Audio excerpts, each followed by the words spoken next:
Bienvenue. Aujourd'hui, on va s'intéresser de très près à un commandement spirituel que tout le monde connaît. Mais on va le regarder sous un angle un peu différent. On va soulever le capot pour voir ce qui se passe dans la mécanique, dans la biologie cachée. On va explorer ensemble ce qui se passe vraiment dans nos cellules quand on parle de renouveler notre intelligence. Voilà, ce verset, c'est un des piliers de la foi, n'est-ce pas? On a tous entendu, on l'a lu, on a médité dessus. C'est un appel à un changement profond, intérieur. Mais la question qu'on va se poser, c'est, au-delà de la décision morale, au-delà de l'effort intellectuel, est-ce qu'il y a une réalité tangible, une réalité presque mesurable derrière ces mots? Et c'est ça la question centrale de notre exploration. Et si cet ordre n'était pas juste une métaphore, mais plutôt une instruction technique? Imaginez un instant que renouveler son intelligence puisse avoir des conséquences directes sur les fréquences de notre cerveau, et même sur la mémoire stockée dans notre corps. Accrochez-vous, on va voir ça de plus près. Ok, pour commencer à comprendre cette instruction technique, il faut d'abord qu'on revoie un peu notre conception du cerveau. On va plonger direct dans le vif du sujet. Le premier concept à saisir, c'est que notre cerveau, il n'est peut-être pas tout à fait ce qu'on a l'habitude de croire. La science matérialiste nous dit qu'il produit la conscience. Mais une autre vision, de plus en plus explorée, le voit plutôt comme un synthoniseur, une sorte de poste de radio en fait. Et voilà l'idée clé. Le cerveau agirait comme une sorte de valve de réduction. Sa fonction première, ce serait de filtrer l'infinie quantité d'informations de l'univers pour qu'on puisse se concentrer sur l'essentiel, notre survie dans le monde physique. Donc, pour capter les réalités de l'esprit, il faudrait apprendre à changer de fréquence, à régler notre synthoniseur sur une autre station. Et justement, cette image illustre parfaitement comment on mesure ces fréquences. L'électroencéphalogramme nous montre différentes ondes qui correspondent à différents états de conscience. On a les ondes delta pour le sommeil profond, θ pour la méditation, alpha pour le calme et bêta pour l'état d'éveil, quand on est bien actif. Ce sont en quelque sorte les stations de radio de notre conscience. Et c'est là que ça devient vraiment intéressant. Regardez la corrélation. Les ondes bêta, c'est la fréquence du siècle présent dont parle l'apôtre Paul. C'est l'état de la logique, de l'analyse, mais c'est aussi celui du stress, de l'anxiété. Et à l'opposé, on a les ondes alpha et θ. Ça, ce sont les fréquences de l'intériorité, de la prière profonde, de la contemplation.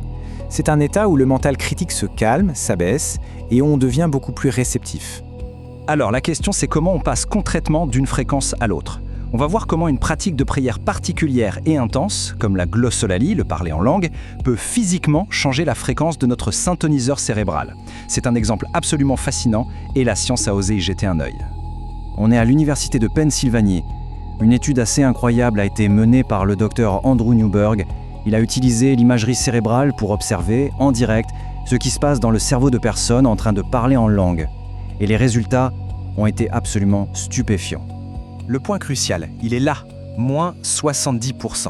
C'est une chute radicale de l'activité dans le lobe frontal. Il faut bien comprendre ce que ça veut dire. Le lobe frontal, c'est notre centre de commandement. C'est le siège de la volonté, de la logique, du contrôle. Et pendant la glossolalie, l'activité s'effondre. C'est comme si le pilote dans l'avion disait « Ok, je lâche les commandes ». Et ça illustre brillamment l'interprétation de ces données. Le parler en langue n'est pas juste un phénomène spirituel, c'est aussi un véritable outil physiologique. Il force le cerveau à débrayer, à mettre en veille le contrôleur logique. C'est une mécanique, une façon de contourner le mental pour rendre notre synthoniseur beaucoup plus apte à recevoir une autre fréquence. D'accord, donc on a le cerveau qui capte le signal. Mais une fois que l'information est reçue, elle va où? Où est-ce qu'elle est stockée? La réponse, en fait, pourrait bien ne pas se trouver dans nos neurones, mais dans la substance même qui nous compose en majorité. On passe maintenant à un concept qui est assez révolutionnaire, la mémoire cellulaire. Et pour comprendre ça, il faut qu'on s'intéresse à l'élément le plus abondant de notre corps, l'eau, mais sous une forme qu'on ne soupçonnait pas du tout. Voici la découverte incroyable du professeur Gerald Pollack.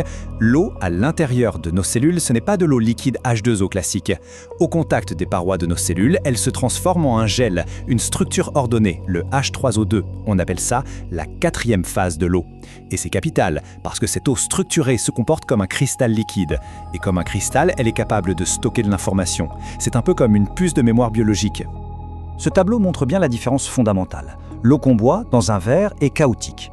L'eau dans nos cellules est, elle, hyper ordonnée, stable. Elle n'est pas juste là pour hydrater, elle fonctionne comme un véritable disque dur liquide qui mémorise les charges électriques et les informations vibratoires qui nous traversent. La conclusion de tout ça est vertigineuse. Nos corps ne sont pas juste des machines biologiques, ce sont de véritables bibliothèques liquides. Chaque cellule remplie de cette eau H3O2 enregistre les vibrations de toute notre vie, nos peurs, nos traumatismes, oui, mais aussi, et c'est ça qui est important, nos moments de joie, de foi et de grâce. Et maintenant, on va connecter tous les points. On a un cerveau récepteur et on a une eau mémoire. Comment est-ce que tout ça s'articule avec l'un des concepts les plus centraux de la foi, la nouvelle naissance? On va voir que ça ressemblait étrangement à une véritable formule biophysique. Si on applique ce qu'on vient de voir, alors le baptême devient bien plus qu'un simple symbole. C'est un acte de réécriture de notre mémoire cellulaire. L'intention de foi, c'est elle qui fournit la nouvelle information, le nouveau logiciel, nouvelle créature. L'eau externe, celle du baptistère, entre en résonance avec notre eau interne. Et à ce moment précis d'alignement, l'information spirituelle vient s'imprimer dans notre structure cristalline, au plus profond de nos cellules. Et cette compréhension, elle éclaire d'une lumière complètement nouvelle la parole de Jésus à Nicodème. Ce n'est peut-être pas qu'une énigme poétique. À la lumière de la biophysique moderne, ça ressemble à la formule même de la création et de la recréation. Alors, si on décompose cette formule, c'est simple. D'un côté, on a l'eau. C'est le support, la matrice, notre disque dur biologique capable de tout mémoriser. Et de l'autre, on a l'esprit. C'est l'information, la fréquence divine, le souffle créateur qui vient donner une nouvelle forme à ce support. La vie, en fait, naît toujours de cette rencontre entre un support et une information. Donc le point crucial, c'est vraiment celui-ci. Naître de nouveau n'est pas qu'une métaphore pour un changement de mentalité. C'est une opération de réécriture au niveau le plus fondamental de notre être.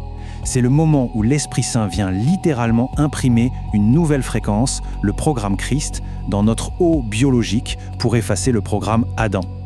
On termine avec cette question, qui ouvre des perspectives immenses. Et si chaque acte de foi, chaque prière, chaque moment de consécration, n'était pas juste un acte spirituel, mais une commande très concrète, très physique, envoyée à notre système. Une commande pour réécrire notre propre biologie, pour aligner nos cellules sur la mémoire de la grâce, et non plus sur la mémoire du passé. C'est une perspective qui change absolument tout.